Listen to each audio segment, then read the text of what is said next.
เอาแล้วเนาะมื้อนี้เลิกงามยามดีพวกเราจะพาไปเบิ่งผลงานจากทีมงานพวกเราเนาะซึ่งว่าได้เฮ็ดปุ๋ยหมั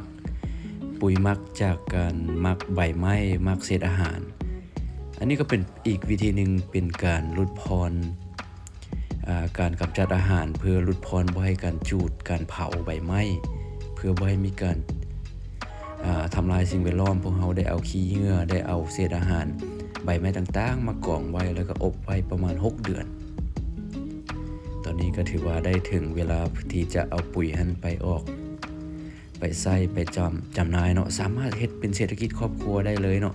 ถ้าเฮือนผู้ใดมีใบไม้มีเศษอาหารหรือว่ามีของอยู่ของกินหลายนี่สามารถเอามาทิ่มมาเทใส่แล้วก็จะเป็นปุ๋ยเป็นดินมันนี่ล่ะมีขี้กระเดือนถึงว่าอุดมสมบูรณ์ดีหลายเป็นการประหยัดเป็นการใช้ของเศษของเหลือที่ว่ามีผลประโยชน์และก็เป็นมิตรต่อสิ่งแวดล้อมหรือว่าถ้าภาษาอังกฤษเขาว่า waste management หรือว่าการกำจัดการจัดสิ่งของเศษเหลือต่างๆเนาะให้เอามานำใช้เป็นประโยชน์ปลูกผักปลูกใส่ต้นไม้ก็ได้หรือว่าจะเอาใส่สวนใส่หยังก็ได้เนาะสามารถขายได้อันนี้พวกเขาขายเป่านึงก็ประมาณ 25,000 กีบซึ่งว่าบ่ได้ใช้ต้นทุนหยังต้นทุนก็มีแต่ซื้อเป่าแล้วก็ซื้อแผ่นพลาสติกมาปูเพื่อบ่ให้ใบไม้มันหรือว่าบ่ให้น้ำปุ๋ยมันซึมลงดินหลายนะเอาพลาสติกมาปูทั้งหลุมแล้วก็สามารถตักเอาได้สบายขึ้นเนาะมันจะมีขี้กระเดือนแล้วก็เกิดขี้กระเดือนอยู่ในตัวของมันเองเลยก็ถือว่าเป็นอีกวิธีนึงซึ่งว่าแบบออร์แกนิกแท้ๆโดยที่ใช้งบประหยัดสุดๆแล้วก็ใช้ของเศษเหลือให้ได้รับผลประโยชน์สูงสุดเนาะถ้าผู้ใดสนใจอยากเรียนรู้สูตรนี้ก็สามารถอินบ็อกซ์หาข้าพเจ้าได้เนาะหรือว่าผู้ใดมีวิธีอื่นวิธีที่ง่ายกว่านี้ใช้เวลาน้อยกว่านี้ก็สามารถอินบ็อกซ์แนะนำแลกเปลี่ยนซึ่งกันและกันเนาะก็เป็นการรักษาอนุรักษ์สิ่งแวดล้อม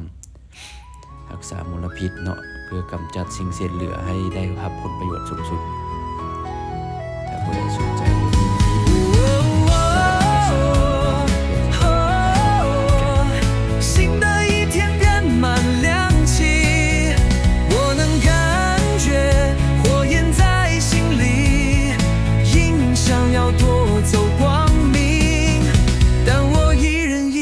在夜里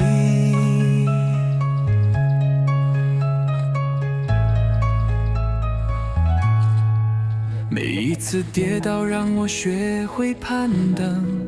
每一道伤痕都是时光的见证我走过风暴和无尽的雨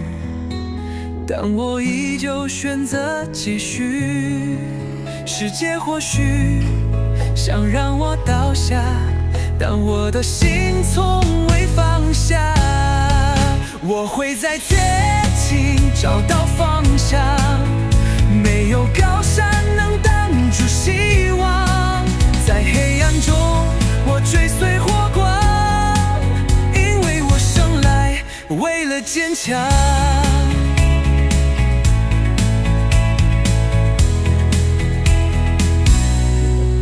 恐惧曾低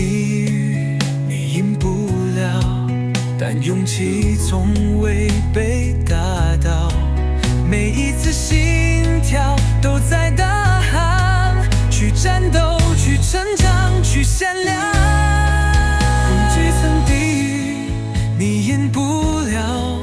但勇气从未被打倒每一次心跳都在大喊去战斗去成长去闪亮世界或许